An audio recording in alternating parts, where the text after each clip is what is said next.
My name is Ames. I used to draw her hands. Not because they were particularly beautiful, but because they moved like she was always conducting invisible music. I still have pages of them. Hands in motion, hands holding things, hands fixing her necklace. She never knew I did it. Last week, her lawyer handed me one of those drawings across a glass table in a mediation room that smelled like old printer paper and lemon disinfectant. The page was folded. Sloppy. He pushed it toward me without looking up and said, almost casually, "She doesn't want this either." That was it. Not hello, not good luck. Just that she doesn't want this either. I stared at the page for a while after he left the room. It was one I drew on a plane back when we still took trips together. Her fingers were curled slightly like she was asleep, wedding band catching just enough light. I remember I was nervous turbulence would ruin the line work. Now it was creased like trash, and it hit me harder than the divorce itself. She didn't just leave me. She was erasing who I was when I was with her.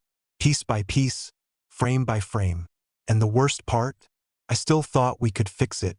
That night after the meeting with her lawyer, I didn't go home right away. I drove past our street like I was avoiding an accident site. You know exactly where the pain lives, but for some reason you still take one more lap around it. I ended up parked in front of an old jazz bar we used to visit in our 20s. We hadn't been there in nearly a decade. Still, I sat in the car and watched strangers go in and out, wondering if any of them were just minutes away from finding out something soul-breaking. I finally went home around midnight. The apartment smelled like her perfume, but fainter now, like it was dissolving into the walls. I walked into the living room and froze. Her smile was still on the wall. There was a canvas we had made together, some trendy paint and wine night she dragged me to, where we got tipsy and made goofy versions of each other's faces. Hers was bright, playful, full of life. I had hung it above the bookshelf 2 years ago. But when I got close, I realized something was wrong.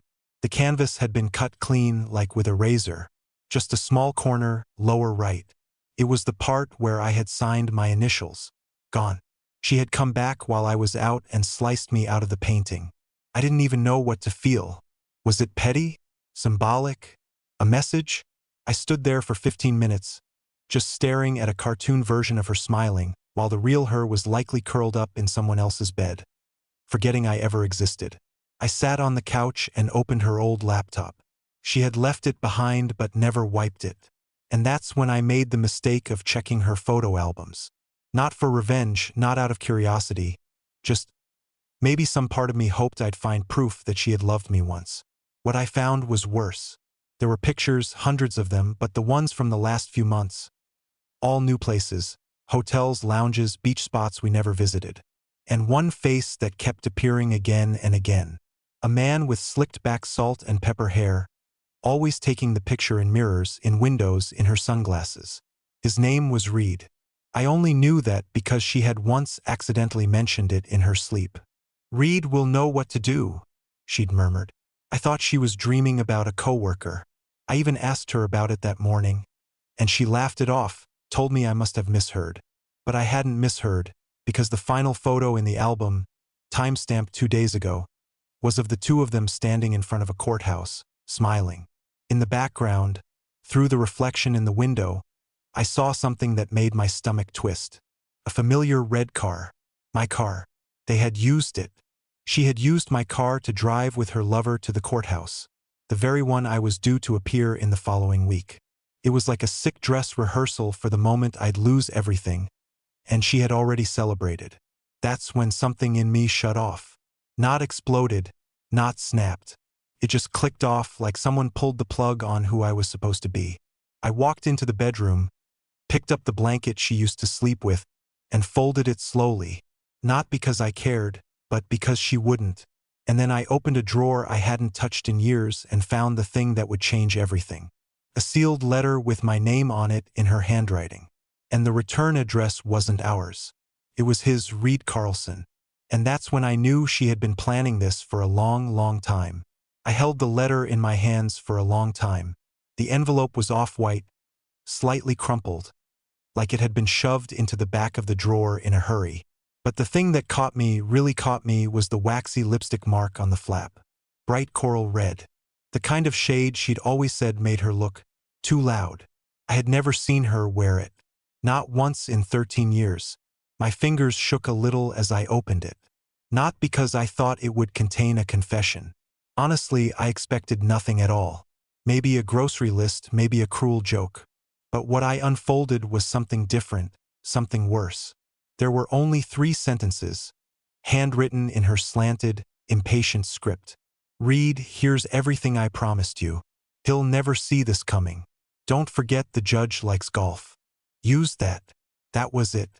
No dates, no signature. Just my name on the outside and her betrayal on the inside. I reread it 10 times, as if context would magically appear on the 11th. Didn't. The words were plain, unedited, like she'd been writing them for months in her head. And then it hit me. The envelope wasn't meant for me at all. She must have stuffed it in the wrong drawer by mistake. It was supposed to go to him, and she had delivered it to me. Everything she promised him. I sat on the edge of the bed, clutching that note like it was evidence in a crime. Which, in a way, it was. Not legal, maybe, but moral? Absolutely. She had planned it all. She didn't fall for Reed by accident. She aligned things, choreographed them, fed him details, probably even about my insecurities. I imagined her telling him what would hurt me most, how to speak in court, what tone to use, maybe even the exact words to say, while I sat there trying not to fall apart in front of a judge who plays 9 holes on Thursdays. And then I thought of that canvas again, the one where she had sliced out my initials. Not out of anger, out of calculation. Couldn't sleep that night. I left the lights off and sat on the floor of our kitchen, drinking flat ginger ale from the bottle like a child with a stomach ache. At some point around 4 a.m., I opened her laptop again. Not because I wanted to, but because something inside me whispered, "You missed something." And I had. Tucked inside a folder labeled June Payroll were a series of PDFs. Flight confirmations, hotel bookings, dinner reservations, all for places in Portugal, Monaco, St. Lucia. But the dates were the part that stopped my heart. 2 days after the court date. She wasn't just leaving me. She was escaping me. It was all prepaid, all under her name and his. Even the seats were upgraded to business class. I didn't even know she had a passport. For years, she had told me we couldn't afford a proper vacation. We'd done little staycations, hiking in-state or watching reruns in bed. She once cried because I surprised her with a used espresso machine. She had said, "This is the most loved I've ever felt." And now I realized she probably meant it as a joke. She was going to walk out of court that morning, say nothing to me, and get on a plane that same week with the man she gave everything to. She hadn't just moved on. She had built an entire new life while I was still holding on to crumpled sketches of her fingers. And here's the worst part. I still hadn't told anyone. Not my brother. Not my coworkers. Not even my neighbor Edith, who always asked how my girl was doing every time she saw me picking up mail. I had turned my whole life into a silent museum of a marriage that had already burned down, and I was still sweeping the ash into neat little piles. I knew the court date was just 4 days away. I knew she expected me to be late, disoriented, emotional. That's how they wanted me, unsteady. But I wasn't going to be late. I was going to be ready. And I was bringing something they didn't expect. Not rage, not revenge. Just truth. And maybe that would be enough. Or maybe it would destroy me. But either way, I wasn't going to let them laugh again. The courthouse lobby smelled like lemon polish and anxiety. Everyone spoke in hushed tones, the way people talk in funeral homes. I stood alone by the vending machine with a folder under my arm and a cup of burnt coffee in my hand. Tasted like ash, but it kept me grounded. I had arrived 25 minutes early. She hadn't shown up yet. Neither had he. But I knew they would, and I was ready. The night before, I hadn't slept. Instead, I sat at my desk for hours, printing screenshots, compiling dates, organizing documents. Not because I wanted revenge, not even to win. I just needed someone in that courtroom, maybe the judge, maybe even her, to see what I had lived through in silence. And maybe, just maybe, to believe me. When she walked in, she wasn't wearing black like she usually did to court. She wore pale blue. Her hair was done. Her makeup was soft. She looked peaceful. The kind of peace you only see in people who believe they've already won. Reed came in behind her, smirking like he belonged there. He shook hands with her lawyer. He didn't even glance at me. I stood still as they passed me. I think I even nodded slightly. She didn't return it. Inside the courtroom, the air felt 10 degrees colder. I watched her lean in and whisper something to Reed, and they both laughed quietly, but not quietly enough. The judge hadn't entered yet, but I had, and I was watching everything. Her attorney stood up first, spoke about irreconcilable differences, about emotional detachment, about a pattern of unstable behavior. He never once said my name, just the respondent, like I was a background object in a house she wanted to sell.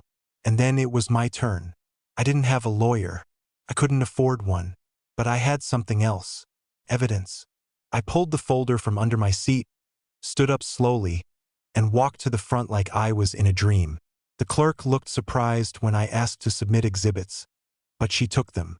The judge raised an eyebrow but nodded. "This is highly irregular," her attorney said. "But it's relevant," I answered quietly. The judge motioned to proceed. What followed wasn't dramatic. No raised voices, no slamming hands. Just page after page of coordinated lies. Bookings, receipts, photos with timestamps, screenshots of messages between her and Reed. Her whispering about manipulating timelines, about stalling hearings, about what days I'd be vulnerable. I even submitted a letter I'd found in her journal. A cruel, mocking letter she never sent me but drafted for fun.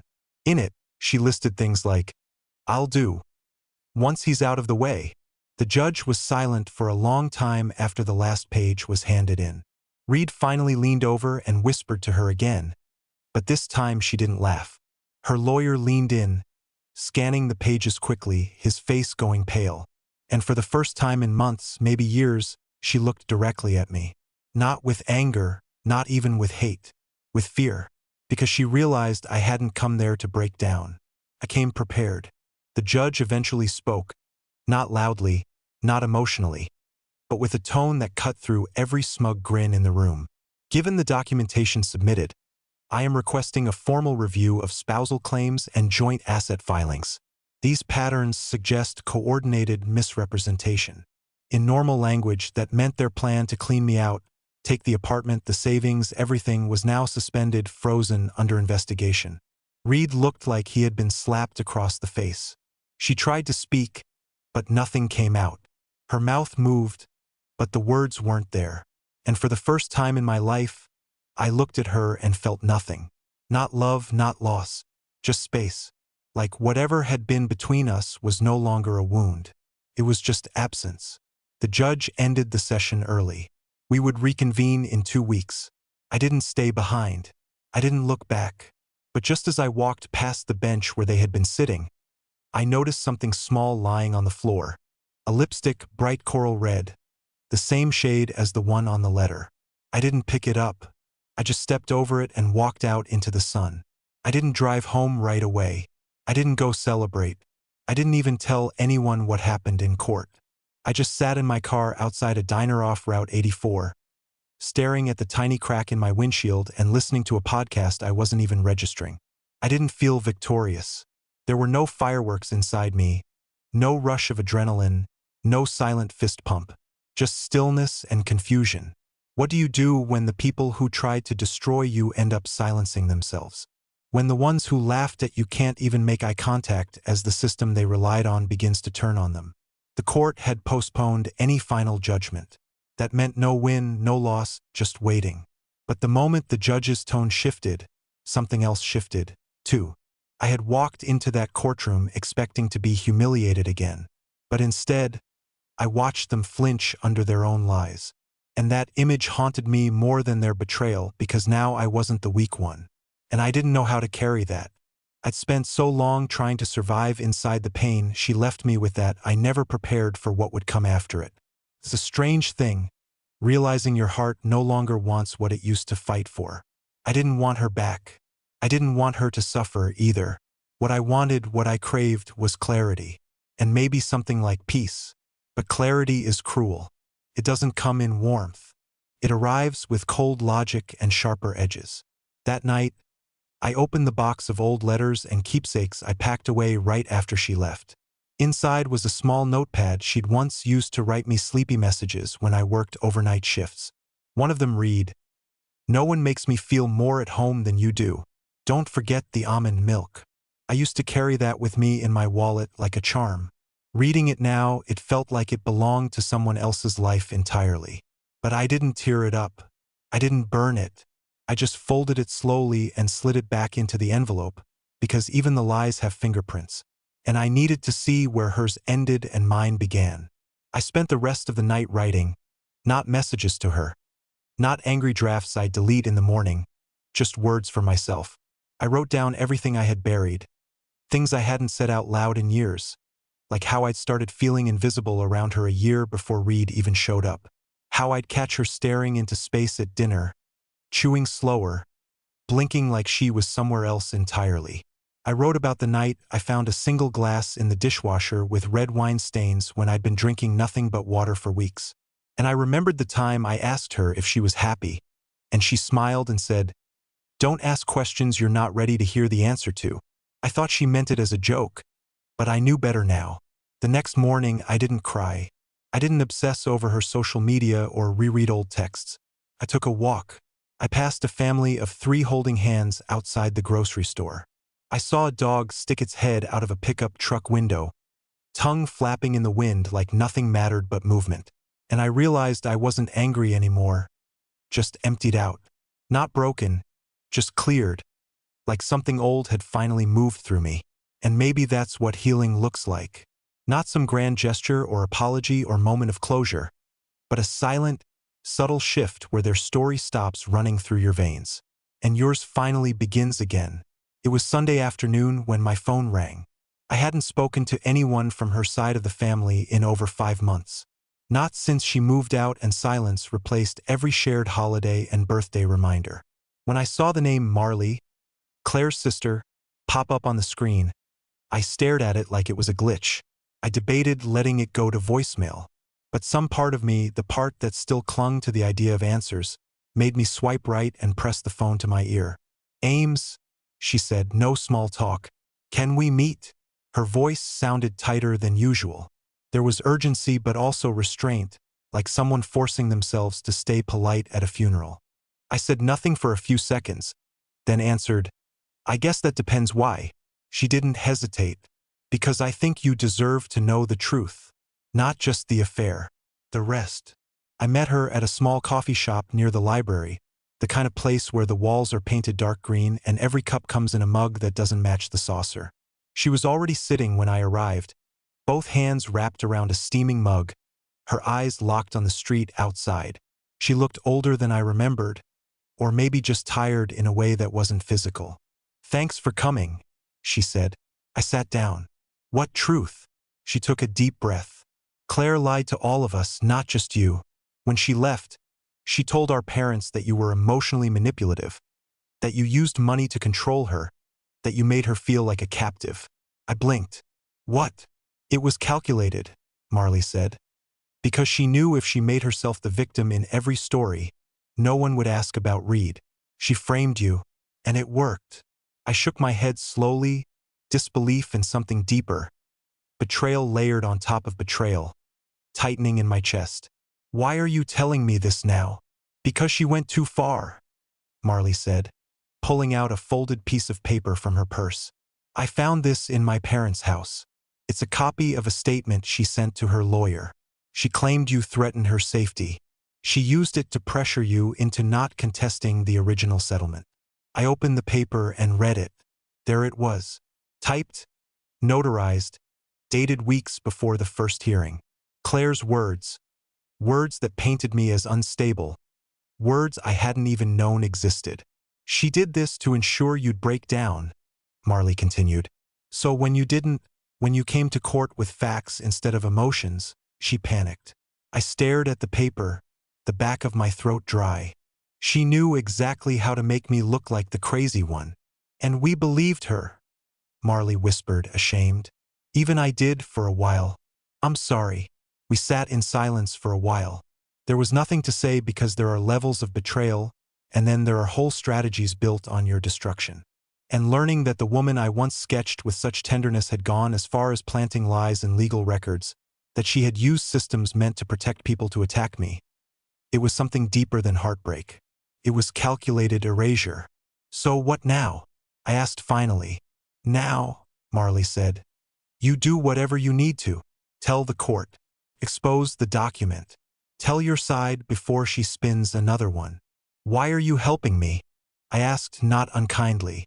Because you were good to her, she said. You were boring and predictable and soft, and that's exactly what she needed. But it wasn't what she wanted. And that's not your fault. I left the coffee shop with the document in my coat pocket and something heavier in my chest. Not rage, not even sadness. Just weight. The weight of everything I didn't know I needed to carry. When I got home, I didn't pour a drink or go numb. I sat at my desk, and I wrote a statement of my own. Not to fight her, not to punish her, but to reclaim the version of me that she tried to erase. Because I had lived the story. Every hour, every silence, every humiliation. And finally, I was going to make sure someone heard it the way it actually happened. The morning of the second hearing was so quiet it felt rehearsed. No birds, no wind, just the sound of my breath and the occasional hum of the refrigerator. It was the same machine that had grown to life the night I found the letter, the night I realized everything I loved had become background noise to someone else's future. But this time, it wasn't just me dragging through the routine of survival. I was ready. I had the notarized statement Claire had filed falsely against me. I had printouts. I had timelines. I had the folder clutched in my hands like it contained my entire spine. I didn't tell Marley I was going to use it. I didn't want to put her in the crosshairs if things went sideways. The drive to the courthouse felt different now. Not like marching toward the edge of a cliff, but like walking back into a fire with a bucket of water and knowing you wouldn't burn this time. The courthouse was busier than the last time. I recognized none of the faces in the waiting area, but I recognized the looks. Confusion, exhaustion, dread. Divorce is its own language. When I entered the courtroom, Claire was already seated with Reed and her attorney. She looked paler than usual but composed. She didn't make eye contact with me. Neither did he. And that was fine. I wasn't there for theater. When the judge walked in, there was a quick shuffle of paperwork, the usual formalities, and then came something unexpected. Before we begin, the judge said, flipping through a folder, I want to address a document submitted anonymously and verified through a clerk's intake last week. I tensed. I hadn't submitted anything anonymously, but I didn't speak. The judge cleared his throat and held up a familiar paper. My heart stopped. It was the letter Claire had written to Reed. The one I'd found in the drawer. The one with the lipstick mark and the words, "He'll never see this coming." I had never submitted it. It was too ambiguous, too vulnerable, too personal. This letter was reviewed and cross-referenced with timelines already on file, the judge said, combined with evidence submitted during the previous hearing, and in light of the newly discovered falsified threat statement, I am now issuing a motion for full reevaluation of both character statements and financial submissions related to this divorce. Claire's face went still. Reed turned sharply to her, whispering something urgent. Her lawyer blinked rapidly and stood up. Your Honor, we would request clarification as to the source. The source is irrelevant, the judge interrupted. Its authenticity has been confirmed, and unless the petitioner wishes to claim this letter is also fabricated, which we have handwriting samples to dispute, we will proceed with the reevaluation immediately. I sat frozen. Someone had submitted the letter. Someone who had access to it. But it wasn't me. And it wasn't Marley. I hadn't told her about that letter. Then it hit me. The envelope, the one Claire had originally misfiled. I had left it on the table the day she stopped by to sign over her half of the utilities. She must have seen it and maybe, in a moment of panic, took it and threw it away. And someone else found it. The cleaning crew, the landlord, maybe even a clerk who handled recycling. However it happened, it was now on record, and it blew open everything. The judge continued speaking, but I barely heard the words. My name kept echoing in the space like it had been airbrushed into the wood panels. Mr. Ames. Mr. Ames. but not with pity. With presence, with weight, with attention. Claire finally looked at me. For the first time, her stare didn't say, "I'm ahead of you." It said, "How did this happen?" And I didn't smile. I didn't nod. I just held her gaze and let the silence speak for me. This wasn't a victory lap. This wasn't about revenge. This was justice starting to clear its throat. When the hearing adjourned, Reed stormed out first, gripping his phone so hard it looked like it might shatter. Claire stayed seated a few seconds longer. I walked past her slowly. She didn't say a word, but just before I stepped through the door, I heard her whisper something. Not to me, not to anyone, just barely audible. I never thought he'd fight back. And the truth is, neither did I. The paperwork came through 6 weeks later. A plain manila envelope. No fanfare, just a court seal, a signature, and a declaration. Divorce finalized. No spousal support, no assets transferred. Everything frozen pending review. I didn't smile. I didn't cry. I just set it down on my kitchen counter, walked outside, and let the air fill my lungs in a way I hadn't felt in years. There's something strange that happens when you stop being afraid of being alone. You start hearing your own voice again. Not the voice you used to use to keep the peace or fill the silence, but the real one. The voice that asks questions, makes stupid jokes, hums to itself without realizing it. That voice had been gone a long time. Now it was back. I started changing small things. I threw out the plates we bought together and bought mismatched ones from a thrift store. Every piece different. I painted the wall where the canvas used to hang. It had been bare for months. That smiling version of her haunting the living room like a relic. But now it was soft gray blue, like the ocean before rain. I picked up my sketch pad again, but this time I didn't draw hands. I drew my own face over and over until it started looking like someone I might actually want to meet. One evening, a woman named Hai from my building knocked on my door. I had helped her carry groceries once, and we'd made awkward small talk about bad elevator music. She said she was heading to the rooftop garden and invited me along. I almost said no, but something in her tone wasn't flirtation. It was simplicity. It was normal. We talked about books, music, terrible coffee. We didn't talk about Claire. I didn't want to. I didn't ask. Weeks passed. I didn't count them anymore. Life no longer felt like a series of losses. Started to feel open, quiet, honest. One morning, I woke up before my alarm. Sunlight hit the ceiling in soft lines. I lay there, arms behind my head, not rushing anywhere, not bracing for the next hit. And that's when I realized something so simple it made me laugh out loud. I didn't hate her anymore. She hadn't won. Not really. She had run from her truth, reshaped the narrative, tried to erase me like I was just a footnote. But in the end, she couldn't destroy what she never fully understood. I had flaws, sure. I was soft. I let things slide. I carried too much quietly. But none of that made me weak. It made me real. And in a world where people lie like it's currency, being real is a kind of rebellion. That night, I cooked dinner just for myself. Pasta with garlic and lemon, wine I actually liked, and music playing low from a speaker she never even knew I owned.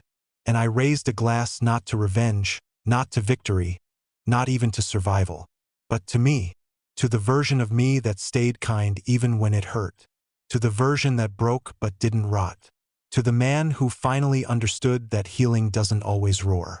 Sometimes it's just a quiet dinner in your own space, under your own light, knowing you made it through without becoming like the ones who tried to ruin you. And for the first time in a long time, I didn't feel like a man who was left behind. I felt like a man who finally caught up with himself.